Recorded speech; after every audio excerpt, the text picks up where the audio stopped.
On est un collectif citoyen. Moi, quand on me demande ce que c'est Face à la rue, ma réponse spontanée, c'est un groupe de potes. Parce que c'est ce que c'est devenu même, c'est même pas des potes, c'est devenu des amis, c'est même devenu une petite famille en fait. Un collectif citoyen, c'est juste un groupe de gens comme tout le monde, lambda, qui un jour a vu quelqu'un avoir froid et qui a décidé d'aider, et qui a trouvé d'autres copains, et qui a fait une petite équipe de copains. Et puis cette équipe de copains, voilà, elle va marauder dans les rues.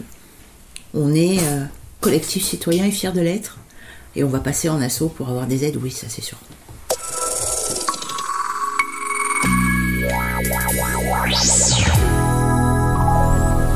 C'est parti.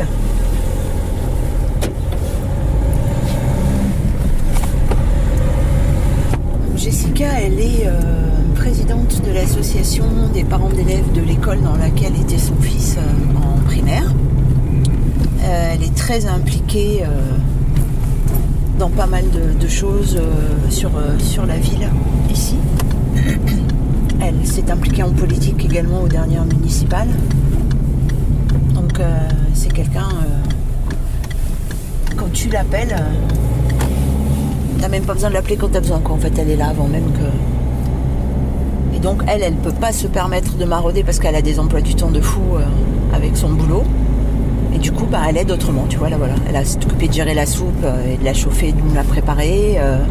Quand on a besoin de fromage pour mettre dans nos sandwichs ou de pain de mie ou de compote, elle dit c'est bon, j'ai fait un drive, je vous l'amène. Voilà, elle participe comme elle peut, sans pour autant être sur le terrain. De sa faute. La faute à Karine, tout simplement, parce que elle est venue me voir en me disant demain soir on va à la gare de Valenciennes, on a des couvertures, des vieux manteaux, t'en as pas chez toi parce qu'il y a des gens qui ont froid, c'est en plein mois de janvier, toi t'es bien au chaud chez toi et tu veux pas nous aider? Ok. Ok, je serai là. Et il se trouve qu'au même moment, il y a un monsieur gentil comme tout qui s'appelle Antoine, qui a eu exactement la même idée et le même ressenti que nous. C'est-à-dire qu'il fallait qu'on fasse quelque chose à notre niveau. Et on s'est contacté via Facebook parce qu'on est tombé par hasard sur son post. Et du coup, on s'est retrouvés tous les trois pour en discuter. Et puis après, moi, je suis venue chercher Jessica. Et puis Jessica, avec le cœur énorme qu'elle a, elle a dit ok, c'est bon, j'y vais. Et puis on s'est retrouvés tous les quatre à récupérer via nos pages Facebook respectives des couvertures, des couettes, des vêtements, un petit peu de nourriture, ce qu'on pouvait trouver, et à aller l'amener en fonction de nos disponibilités, parce que c'est vraiment le mot, de nos dispos. Et puis on s'est retrouvés de temps en temps à aller marauder, comme on dit, dans Valenciennes et distribuer ce qu'on avait. Et c'est vraiment parti de quelque chose qui n'avait aucune intention d'être quelque chose de gros et de perdurer. C'était vraiment sur le moment. Mais quand on a vu qu'il y avait trop de monde dans la rue, on a décidé de faire quelque chose plus régulièrement. Et du coup, on a dit, il faut qu'on crée une page Facebook dédiée à nos demandes de dons. On a cherché un nom. Face à la rue est sorti, on a dit allez bingo, banco, on part, on s'appelle Face à la rue, et puis on va demander aux gens.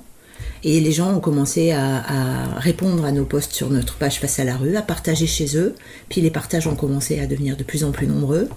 On est approximativement à 7900 personnes qui nous suivent, et on passe par cette page-là pour demander des dons, parce que tout ce qu'on fait, ça vient de dons des personnes qui sont sensibles au sujet.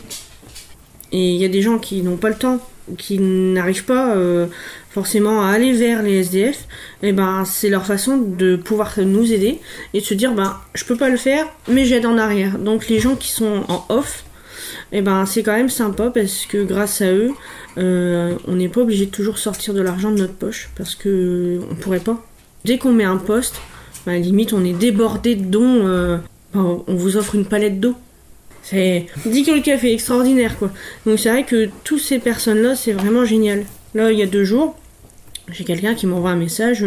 Bon, je peux vous faire de la soupe pour mercredi, ça vous va? Alors que je lui ai rien demandé quoi. Tout se fait sur le don. Et ça vient aussi du fait que les gens du Nord sont d'une générosité extrême. Je suis pas persuadée que si on avait fait Face à la rue ailleurs, ça aurait autant pris et il y aurait autant de générosité. Je pense que ça vient de très très longtemps en arrière, des conditions de vie que les gens avaient, de la partie mineur. Il y a vraiment un côté... Oui, mais ça c'est... que j'ai je pense que c'est ancestral, ça. On sait que les gens du Nord sont chaleureux. Ouais, et quand t'es pas de la région et que tu arrives, tu as l'impression que ce qu'on t'a raconté, c'était un peu... bienvenue chez les ch'tis, tu vois. Pas du tout. En fait, quand tu arrives, tu découvres que vraiment, les gens ici, ils sont d'une générosité extrême. Et d'une solidarité folle. On nous l'a toujours demandé. Il y a des patients d'association, il y a des côtés pour, des côtés contre, comme dans chaque choix qu'on peut faire. Certains sont pour, certains sont contre. La majorité qui est pour quand même, parce que c'est bien. Mais avant d'y passer, il faut réellement réfléchir. On veut pas aussi que les gens changent le regard sur ce qu'on veut faire passer comme message, parce que malheureusement dans les associations pour les SDF il y a beaucoup de mauvaises réputations, dans le sens où il y a beaucoup de détournements de denrées, d'argent aussi. Malheureusement c'est fait pour aider les autres, mais apparemment les gens se servent avant aussi avant d'aider les autres, donc ça c'est pas cool. Je pense que le fait que ça fait déjà un peu plus de 6 ans qu'on est connu, les gens ne verront pas la différence, parce qu'on va pas changer du jour au lendemain, mais c'est sûr que ça nous permettrait des fois d'avoir un peu plus de financement. Donc on va y passer, j'espère. Il faut que la dernière personne soit d'accord pour...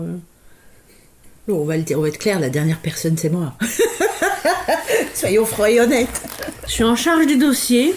Le dossier, je l'avais commencé. Et puis, j'attends. Ouais, on va le faire parce que je pense que par rapport à toutes ces personnes qui nous donnent, ce sont des personnes qui sont pas forcément les cadres supérieurs du coin.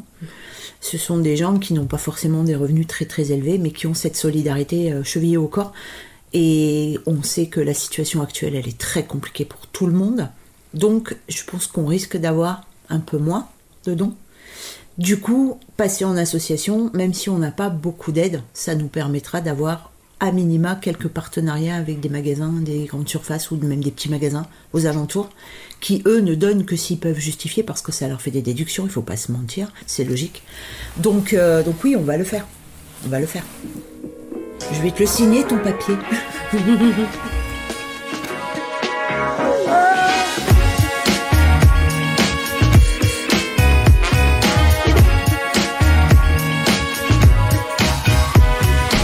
Alors là, on va aller rejoindre Laurent, qui est lui avec nous depuis le début.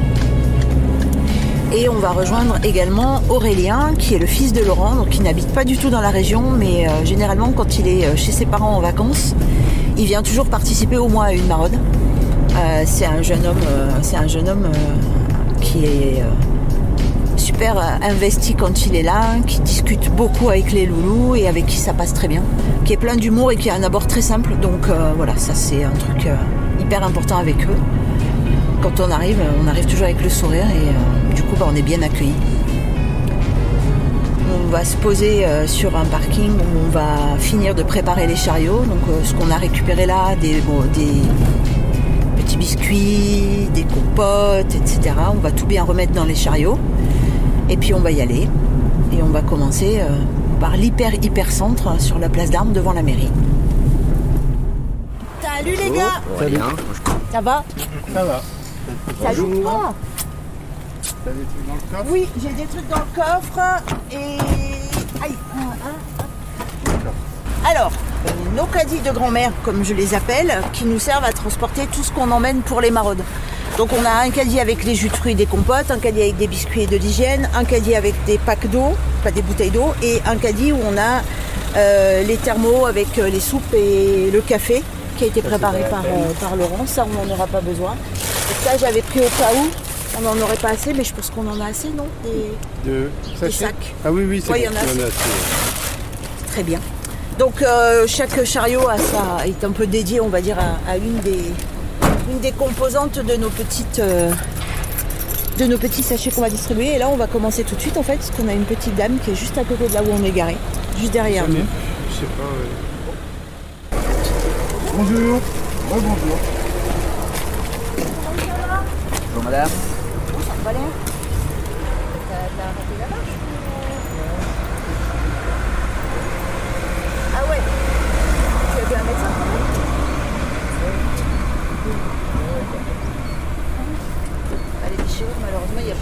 à part te donner quelque chose pour soulager un peu la douleur. Nous avons du café, de la soupe maison. On va s'approcher de... Si je ne me trompe pas, je crois que c'est Jean-Philippe, le prénom, qui n'est pas quelqu'un à la rue, qui est quelqu'un qui a une situation un peu bâtarde, un peu précaire, qui veut pas forcément qu'on lui donne... Ah bah non, il n'est pas là aujourd'hui. On est derrière la mairie, c'est le bâtiment qui est là. Et on va aller vers le centre commercial qui se trouve au centre-ville. Ah, et là, il y a un monsieur que je ne connais pas. Bonjour monsieur. Bonjour monsieur. Bonjour.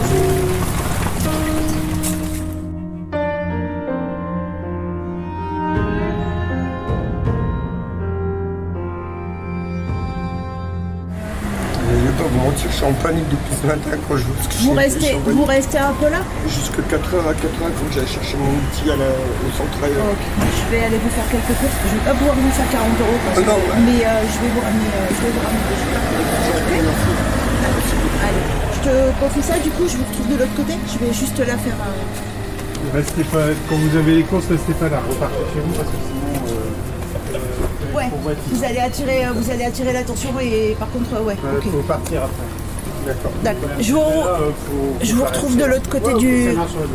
Alors là, il se passe que on vient de rencontrer un monsieur qu'on ne connaît pas du tout, qui fait la manche et qui depuis ce matin a reçu 30 centimes, puisque la fin du mois est très difficile, qu'il n'a plus d'argent pour acheter à manger pour ses 3 enfants et sa femme et lui.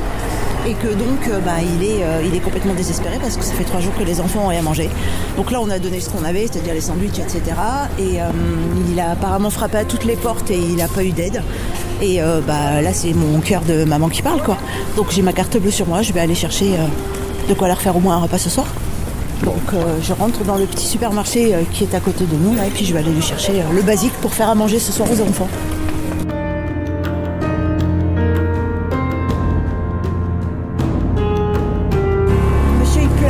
Merci pour mes enfants. Je suis partie très très vite parce que sinon j'aurais pleuré avec lui. C'est la galère. C'est la misère à laquelle on est confronté. À chaque fois qu'on maraude, c'est pas la première fois qu'on voit quelqu'un qui n'est pas à la rue mais qui est dans la galère la plus totale. Mais ça nous fait toujours un effet dévastateur. Le fait que nous, on se soit arrêtés, il y a des gens qui nous ont vus, donc du coup, il y a quelqu'un qui va lui ramener du lait. Et le fait de me voir déposer des courses, il y a 2 dames qui se sont arrêtées et qui ont mis des pièces. Chose qu'elles auraient peut-être pas fait si on s'était pas arrêté avant. Bonjour, je m'appelle Ludovic Huyck, j'ai 42 ans et je suis moniteur éducateur au CHU Alcueillette à Valenciennes. J'ai rejoint le collectif déjà en contactant Karine, qui est une fondatrice en fait de Face à la rue, parce que je regardais régulièrement sur Facebook toutes les maraudes qui pouvaient s'y faire. J'ai fait une maraude avec eux et puis j'ai rencontré surtout des gens qui étaient très investis par rapport à ce qu'ils avaient envie d'apporter. Alors apporter, c'était quelque chose de tout simple, juste un sourire, une soupe, une discussion à des gens qui parfois sont un peu oubliés de la société. En faisant des maraudes, régulièrement, on rencontre des personnes qui ont peur parfois d'aller dans des structures ou qui ont déjà été dans des structures et qui ont vécu des mauvaises expériences. Et tout simplement, parfois, ils préfèrent rester à la rue, malheureusement. Et donc, tout doucement, de fil en aiguille, on a commencé à discuter. Donc ça prend du temps parce qu'il faut créer un lien, il faut créer aussi une confiance, surtout avec la personne. Juste par un café, bonjour, et puis cette personne régulièrement, quand moi j'allais me balader en ville, avec de la famille, avec ma copine, je la voyais, donc j'allais la voir cette personne, parce que c'est une personne comme tout le monde, et je veux dire, il faut aussi apprendre à connaître son histoire, sans se permettre de juger, parce que moi je pars du principe qu'aujourd'hui c'est eux, mais demain ça peut être moi. Ou ça aurait pu être moi. Et donc on a commencé à discuter. À chaque maraude, en fait, on allait là, on lui dire, essaye de contacter le 115, essaye de demander. Et le fait que je suis passé éducateur dans cette structure, ça a permis aussi de pouvoir lui dire, tu vois, je peux être là aussi. Et puis comme ça, on va pouvoir aussi travailler ensemble, moi et l'équipe éducative, ensemble pour te remettre aussi en confiance dans cette structure et que tu puisses te reconstruire. Alors ça va prendre du temps, mais au moins pouvoir à un moment donné t'orienter vers une résidence sociale ou reprendre goût à la vie. Là, il a intégré la structure. Et quand on a repris contact avec sa curatelle, elle était enchantée de savoir que maintenant, il n'est plus à la rue, qu'il a un toit, qu'il va être suivi. Et ce monsieur, il va mieux. Il a le sourire. Moi, je le vois régulièrement. Et c'est ça qui est agréable, en fait. C'est ça. En fait, c'est ça la finalité du travail. C'est de voir que, on peut apporter parfois pas grand chose. Juste une écoute, juste un petit moment de partage, beaucoup de choses à une personne. Moi, je me vois pas au jour d'aujourd'hui travailler dans un autre métier, sachant qu'il y a des beaux métiers, mais moi, sur le social, je pense que, je vais pas dire que je serais perdu, mais je serais pas heureux.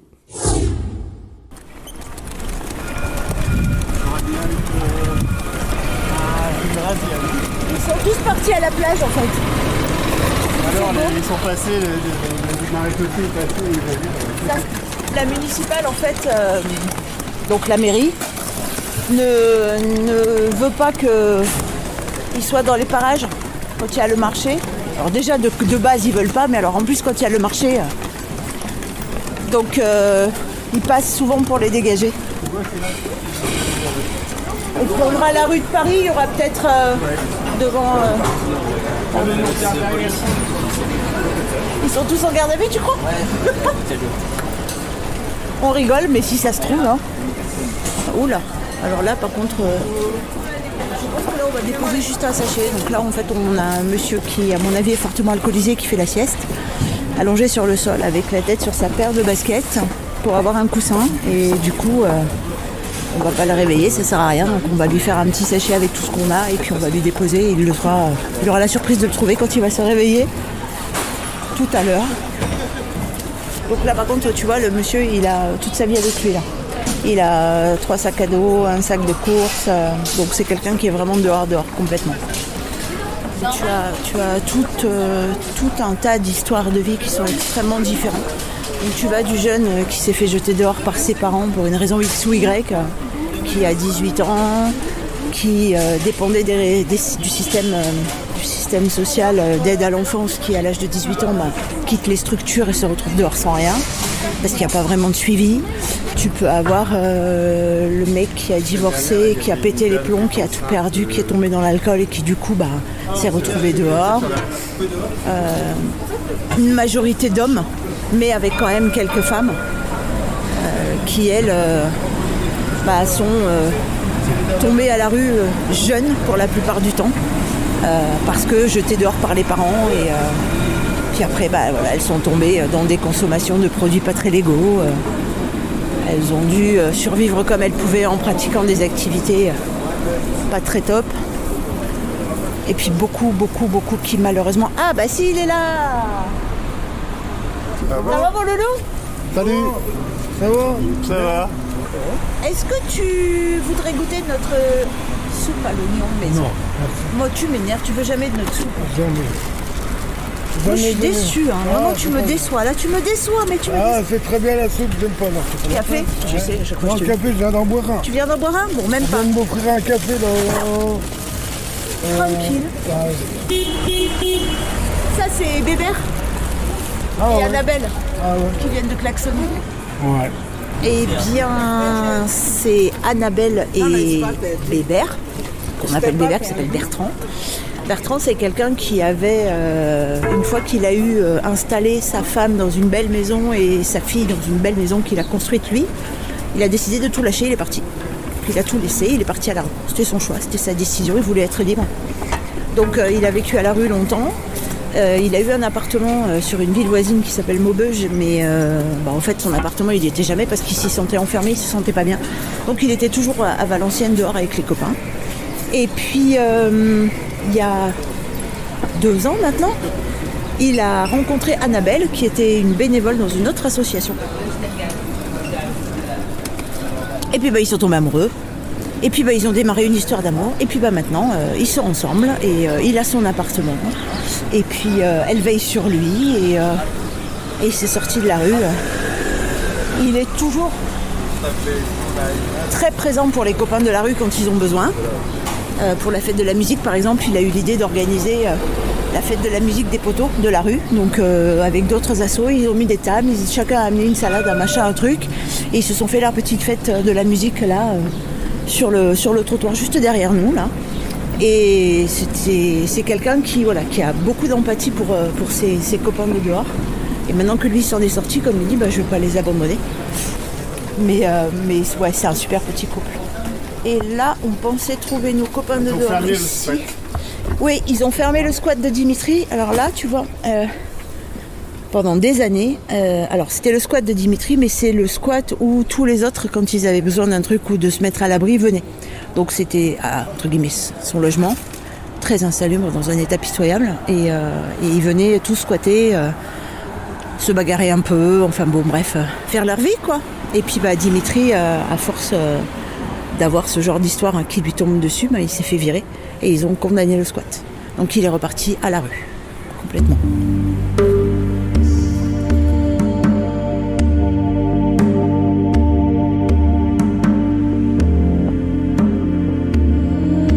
Bonjour monsieur. En fait, il m'est arrivé trop de choses d'un seul coup. C'est ça en fait, tu vois.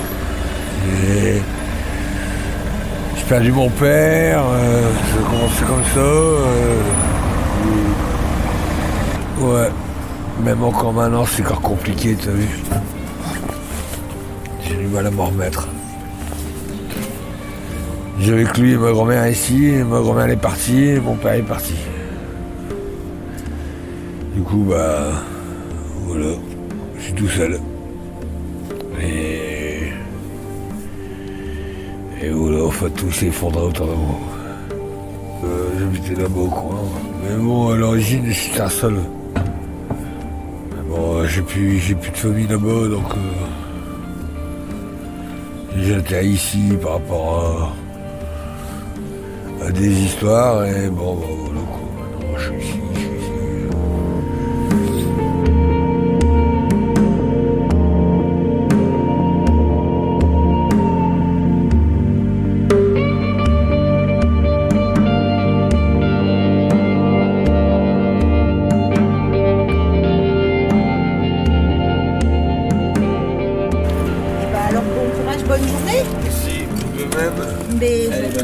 À bientôt.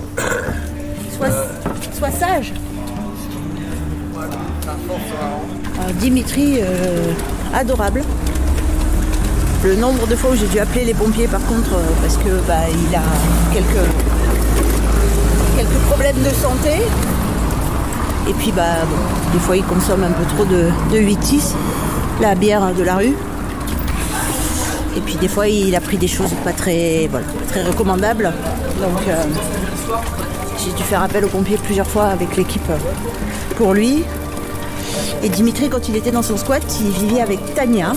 Tania, c'était sa chienne, qui était la chienne de sa compagne qui est décédée. Et donc il avait gardé Tania. Tania, c'est la prunelle de ses yeux. Donc tant qu'il était au squat, il a pu la garder. Et puis malheureusement, quand il a quitté le squat et qu'il s'est retrouvé au début au foyer, les chiens ne sont pas acceptés. Donc il a dû la placer. Et Dimitri sans Tania, c'est plus vraiment Dimitri. Et Tania, c'était vraiment la prunelle de ses yeux. S'il avait de l'argent, c'était pour les croquettes de Tania. Et après, lui passait après. Comme beaucoup d'ailleurs. Tous ceux qui ont un animal avec eux font toujours en sorte que leur animal ait d'abord à manger et puis eux après.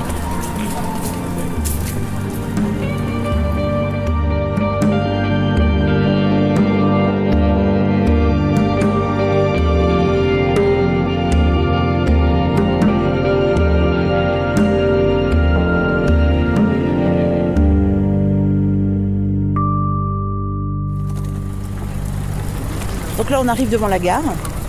Comme tu peux le constater, juste devant la gare, tu as des bancs qui sont à disposition de toute personne qui a besoin de s'asseoir. Et si tu regardes de l'autre côté de la route, là en face, devant le bâtiment qui est là, il y avait auparavant 6 bancs qui étaient installés. Et c'est à cet endroit-là qu'une autre association qui intervient sur Valenciennes se pose le samedi et fait une distribution de repas chauds. Donc ils mettent les tables et puis ils ont jusqu'à 80-90 personnes qui viennent chercher à manger. Ça a gêné la mairie de Valenciennes parce que soi-disant ça a gêné les voyageurs et que l'image que ça renvoie quand les voyageurs sortent de la gare, c'est un attroupement de SDF. 2 heures par semaine, un samedi. Apparemment, c'était tellement gênant que la mairie a retiré tous les bancs. Ça veut dire que non seulement les SDF ne peuvent pas se poser, mais toute personne qui a envie de s'asseoir ou une personne âgée qui a besoin de se poser ne peut pas le faire. Donc ça s'appelle pour moi de la discrimination. La maraude est finie. On n'a pas vu grand monde aujourd'hui. T'as vu, on a dû voir quoi? Peut-être 6-7 personnes, pas plus. C'est un peu surprenant parce qu'on est en fin de mois, donc il n'y a plus de sous sur les comptes. Il fait très beau et bon. Donc, soit ils ont décidé, pour ceux qui ont une place au foyer, de retourner passer l'après-midi au foyer, se reposer un peu et ressortir plus tard. Soit ils sont partis dans un endroit qu'on n'a pas trouvé, puisqu'on a tourné dans tout le centre-ville et que on les a pas vus. Donc c'est une petite maraude. Mais comme on dit à chaque fois, même si on avait aidé qu'une seule personne, on aurait été super contents. Donc c'est une bonne maraude.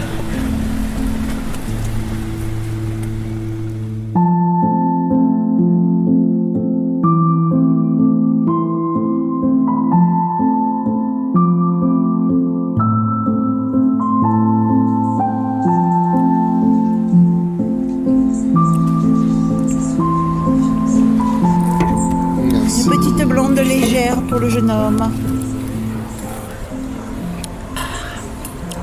Avait soif la dame.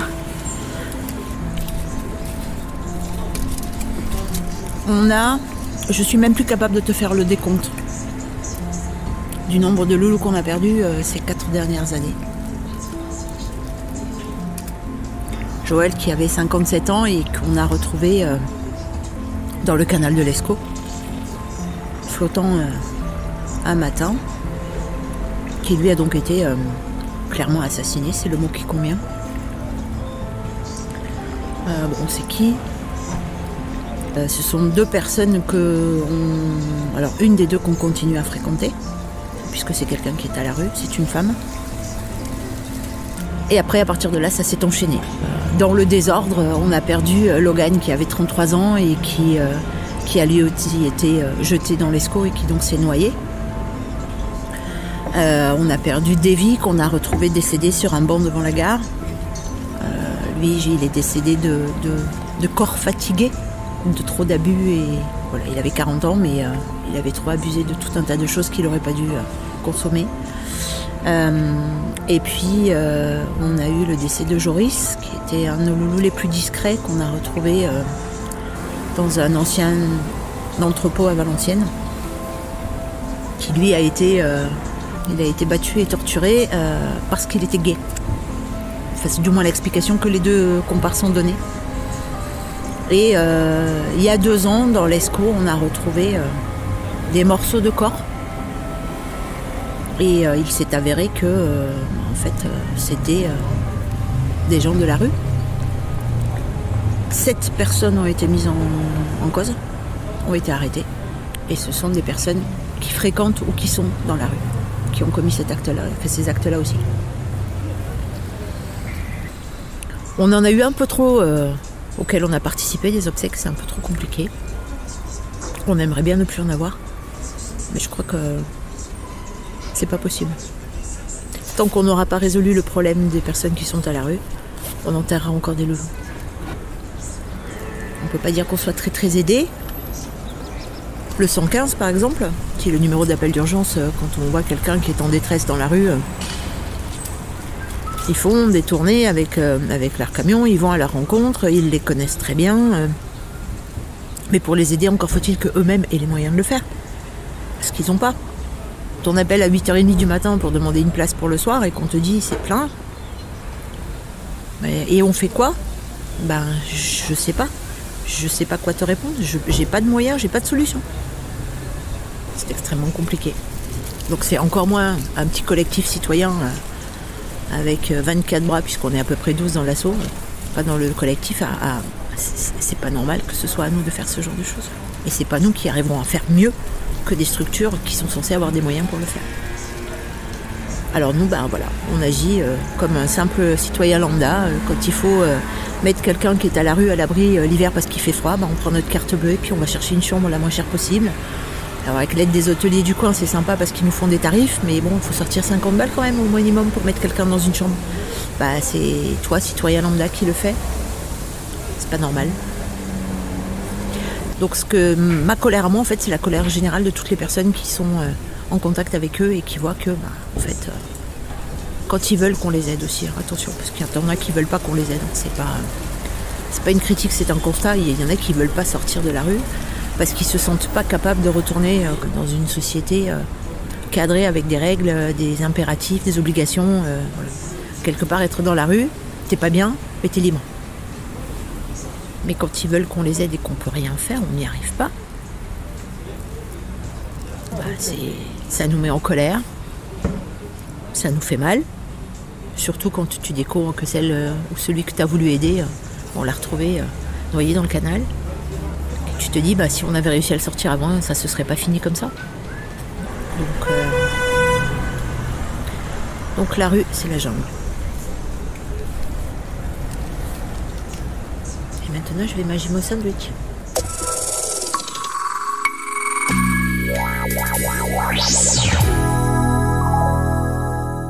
Merci à Karine, Jessica, Laurent et Aurélien, maraudeurs pour le collectif Citoyens face à la rue, à Ludo du centre d'hébergement d'urgence, aux loulous Farid et Dimitri. Musique de Alexander Nakarada, Kevin MacLeod et Brian Tech. Propos recueillis par Abel Bargaud.